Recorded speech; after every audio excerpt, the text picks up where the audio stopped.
चमन में मजदूरों के आलमी दिन की मुनासबत से आज चमन प्रेस क्लब के सामने मजदूर अफराद का अपने मुतालबात के हक में एक एहतजाजी मुजाहरा हुआ। इसी हवाले से मजीद तफसील जानते हैं इमरान अतार की इस रिपोर्ट में।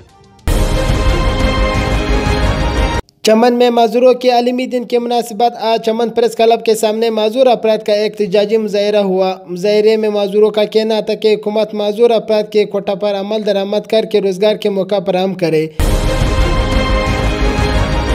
और मुतालिबा किया कि चमन पाक अवाम बॉर्डर पर माजूर अफराद के लिए जो खुसूसी पैकेज दिया था इसको कोरोना वायरस के पेश नज़र ख़त्म किया गया और ताहाल दोबारा बहाल नहीं किया है। उन्होंने हुकूमत वक्त से मुतालिबा किया है कि चमन बॉर्डर पर माजूरों के लिए दोबारा रोजगार बहाल करने के इक़दाम उठाए जाए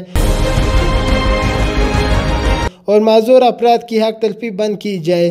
इमरान अतार, प्राइम स्टार न्यूज़, चमन।